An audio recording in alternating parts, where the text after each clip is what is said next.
In our very first meeting of the second semester, we decided really early on that we wanted to test our ideas. So we talked about trying to get a simulator of some kind. So we all went out and did our best looking around to see if we could find something that was free, um, that was easy to use, and you can see that there were a few things. Omnet++ I actually installed, got to run, uh, had a few simulations for AODV, the ad hoc, one of the protocols that we had tested, but there was absolutely nothing on that simulator that seemed to relate to exactly what we were doing. So we would have had to have done a lot of studying and actually tried to design the simulations on Omnet++. It seemed very overwhelming at the time. Also looked around just for a little bit of extra information. There is an open source project called NS. I believe it's actually NS3, I believe, is the latest. You can see the link there. Also found a site called Riverbed. They offered an online, you could sign up, get college education free, but their software looked even more complicated than Omnet++. There's also NetSim. They were bought out by TechCos. And the problem with every one of these is they seemed extremely complicated. And at the same time, none of them were exactly perfect. So we decided to do what Linus said and just do it yourself. So I went home one weekend and actually made a proof of concept design, and I was excited to show everybody.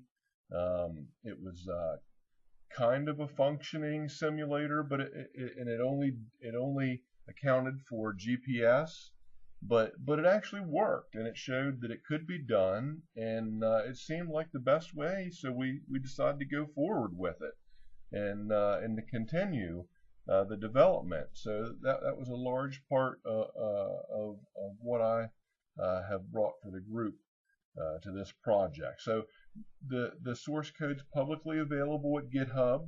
You can see the link there. I'd be glad to offer it to anyone after class that would like to have it. Um, so so here's how it works. I can remember being really excited when I first added some of the modules to the simulator, because I knew that it didn't do a lot of things. Like it didn't take into account wind. Obviously wind can have an effect. It didn't take into account the camera, which is part of our protocol, but I didn't actually know how to simulate that well. But my design philosophy was, even though I can't do everything, because time's limited, so I had to avoid scope creep. But what I did manage to do, I wanted it to be 100% right, or as close as I could possibly humanly come to that. So what it does, it tries to do 100%. So when you first start the simulator, you'll be presented with this screen. You can set your beginning points with a left click. You can set your ending navigation point, which you can see with the red nav point down here.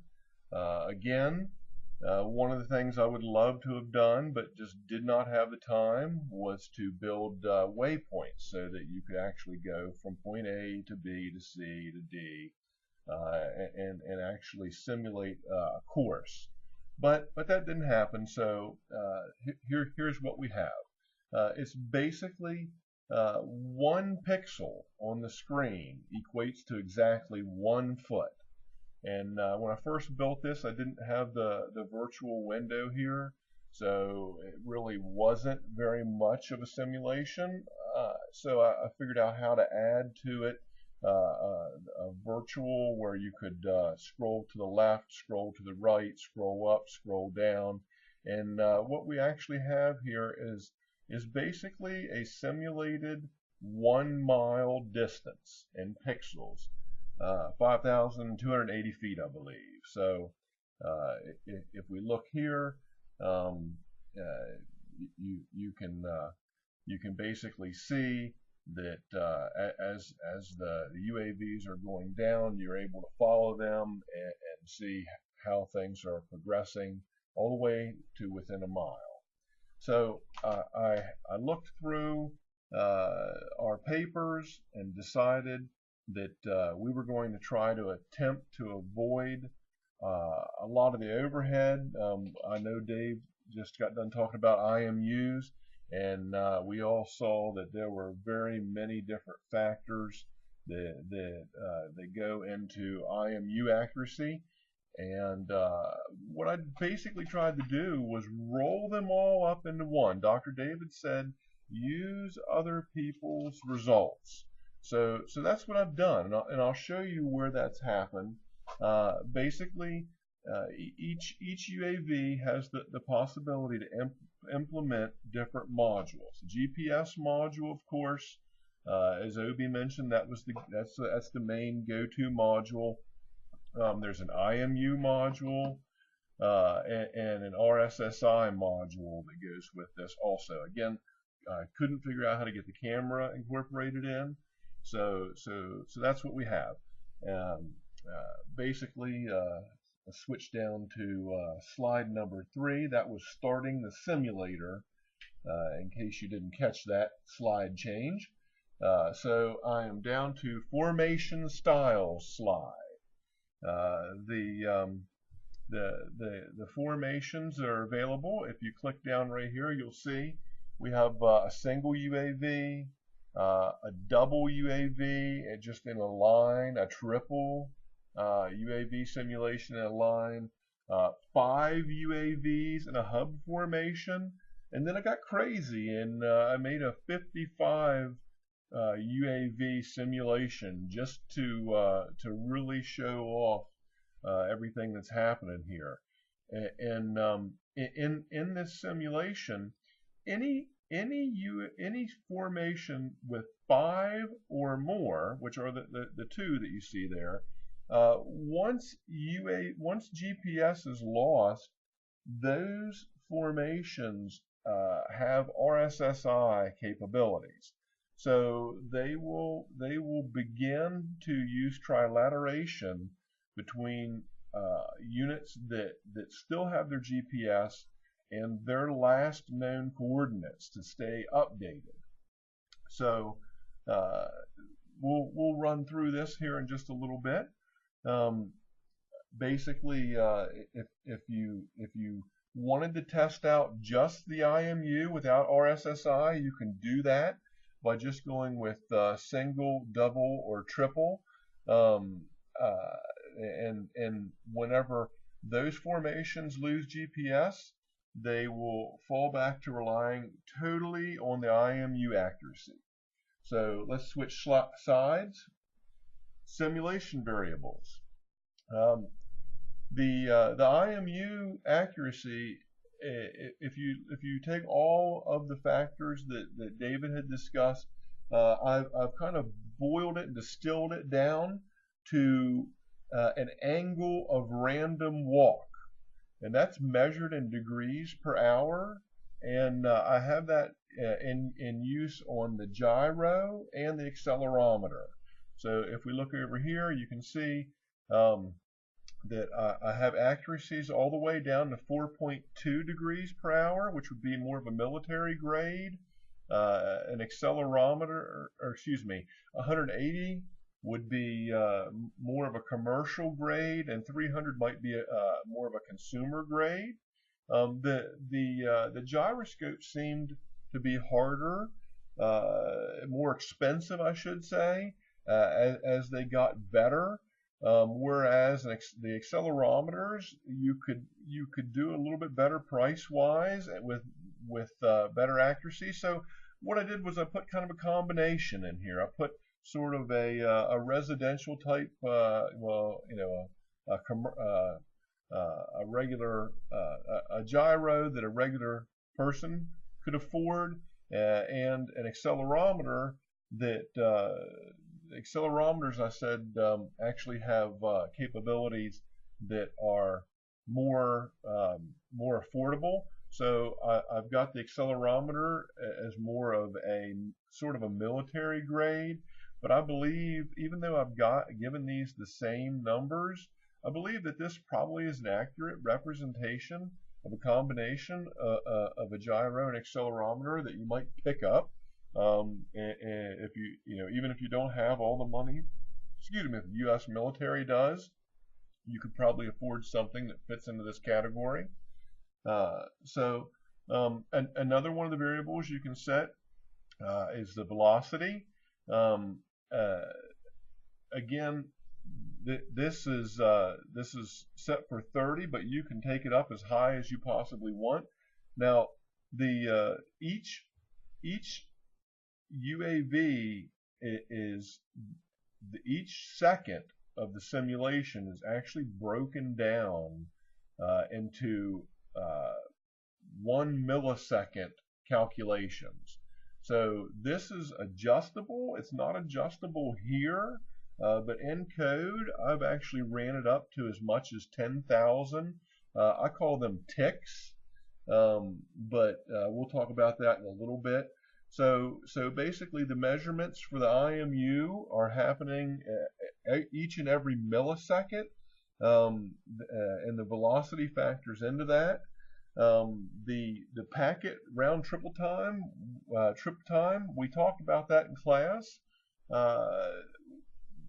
From the paperwork, from the research that we've done, we found that an average end-to-end packet delay for an ad hoc network, such as AODV, was about 170 milliseconds. Now, I know that that we had talked about earlier that packet size was also part of the equation in this, frame size, but this is again just using some overall measurements. So 170 milliseconds for a packet round trip time. You can set the time that the UAVs will travel before the UAVs lose GPS. Now, when they do lose GPS, only certain UAVs are pre-programmed to have their GPS deactivated. So just keep that in mind. All right, let's switch down to the next slide. All right, so let's see what happens. All right, if you want to, you can do like I've done many times. You can check the log data box. You can tell the simulation that you want it to repeat 5 times, 10 times, 100 times, however many times you want it to repeat, and it will log the data for you to view later on. So also, you know what? I need to talk about just a little bit too. I need to explain that this is the z-axis over here.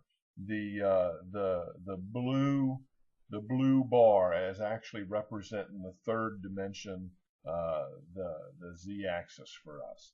So this is the x and y over here in your main viewport, but that's not really super critical. So as soon as we press go, the formation that you've selected, the UAVs will be created, their destination, their target destinations will be created, and a 16-foot radius around that location will be drawn to show you the GPS accuracy is supposed to be within 16 feet. So let's start it right now. Here we go. All right, so you can see the UAVs traveling. Now notice they're black with yellow tracers. That means that their GPS is enabled and not lost. So you can see down here the simulated seconds going up. As soon as we hit 10, they're going to lose, the center one is going to lose his GPS. So he's immediately, as Obi had discussed, going to switch over to using the IMU navigation right off the bat, and then he's going to fall back to using RSSI calculations with trilateration between 3 of the other GPS enabled units. You can see that he's changed from black to blue, indicating that he no longer has GPS. The orange tracer behind him is showing exactly when that cut over, and they are headed down towards the target. If you want to remember, this is doing 1,000 calculations a second. So the IMU is calculating every millisecond, and every second, just like GPS is, it's updating with RSSI feed. So if you want to speed the simulation up, down here's a slider bar in real time. You can just increase the speed of this, so we can watch it go all the way down, and I'll just increase it, and zoom, down they go.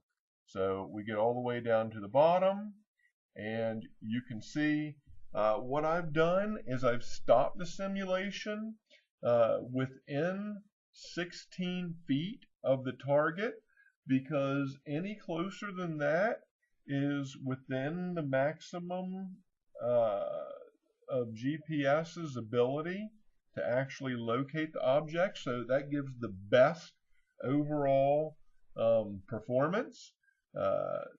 And if you want to, you can consider the camera as maybe the last step to get you into the target. Now, if you notice, let's slip down to the next slide. Okay, so let's explain what just happened. All right. Well, as they were headed down, as we watched them go, step one, GPS is being calculated once a second. So every second that goes by, a new GPS calculation is done. So what we've got going on is we're maintaining two separate coordinates for each UAV. We maintain an estimated coordinate. That's where they think they are, and we contain the actual coordinates. And that's where they actually are. And as we approach the destination, we update them both. So we know where the UAV thinks it is, and we know where the UAV actually is, and we know where the UAV is going. So the GPS is updated. It's accurate to within a 16-foot radius. It's updated every second. When GPS is lost, the IMU measurements begin. They happen every millisecond. Once a second, just to simulate GPS, the RSSI module, if it's available, and it is in the middle one in this one, it will send out a request for 3 coordinates from 3 of the other UAVs with GPS. Now, according to the round triple time, if you cut that in half, that'll be the time that the UAV with GPS received the request. It'll record its coordinates and send them back to the requesting GPS-less UAV. It will then get those coordinates. That will happen in the total round triple time of 170 milliseconds. So we're receiving the coordinates that were actually from half that time ago, but we take those, do an RSSI signal calculation, strength calculation, to obtain the radius distance to within plus or minus 3 feet of the responding UAV. Once we get 3 calculations back, we're able to trilaterate our position. So after an entire round triple time, we've got our new updated position. So then we record that. Again, we know our actual. I'm recording the actual. We know our estimated. And that continues. Immediately after that, we switch back to IMU calculations again every millisecond to try to get through to that next second till we get that calculation again. Now, if we switch down to the next slide, the simulator results, you'll see something very surprising. If you look over here, the no GPS enabled UAV actually has better results than its GPS counterparts. And that's due to the fact that the IMU, or excuse me, the RSSI is actually very, very accurate to within 3 feet, and it's doing a measurement even though it doesn't know the exact coordinates. The measurement for the RSSI is using the exact coordinates for the radius. So the radius is known to within plus or minus 3 feet, which is much more accurate than a 16-foot GPS. Now it's dealing with 3 estimated coordinates, but overall that calculation yields, I've never seen it yield, maybe on a rare occasion, but I can't even remember. All of the tests that are in my recent memory show that the GPS-less UAVs actually track better. Now, just for fun, let me take it back up here to the top, and I'm going to enable 55, and I'm going to tell it you're going to lose GPS in 1 second. Let's just see what that looks like. We hit go. Down comes, you can see that immediately, that was actually too fast. Let me back that up. Let me tell it that you're going to lose it in 10 seconds. All right, let me start that over. So you can see the UAVs coming down. Everybody's got GPS. Everybody's happy. Then all of a sudden, 10 seconds later, wow, all of those lost their GPS. So, but if you look, you can see that everybody is staying right in line. The IMU's ticking off 1,000 times a second. The RSSI is calculating on the 3 that I've strategically placed good areas for triangulation, trilateration. And when we get all the way down here, we're going to see that actually the GPS-less units are very, very comparable, to their GPS counterparts. So if we look back over at the simulated results, you can see I tested 100 simulations exactly like the one we're running now with 55 different UAVs, using about a mile in distance, the gyro and the accelerometer the same degrees, and GPS loss in 10 seconds. The GPS enabled accuracy was 2.8 feet, and our non-GPS UAV actually got within less than a foot of the target direction, of the target location. I also ran 256 simulations with the 5 UAV formation, almost the same exact parameters, and at the end of those 256, the GPS units ended up within about 3 feet, and the non-GPS unit actually ended up just a little over 1 feet away. So if we take a look here, we're almost done. We can see, boom, the GPS unit 5 feet, 2 feet, 3.22 feet, and all of the non-GPS units actually performed better than any of the GPS units. So I believe it's safe to say that the test was a success. The protocol we've designed, the simulation data proves that even with a loss of GPS, with a decent IMU and 3 UAVs with good position for trilateration can guide all of the other units in with RSSI in a very comparable accuracy. All right, that's it. Thanks for listening.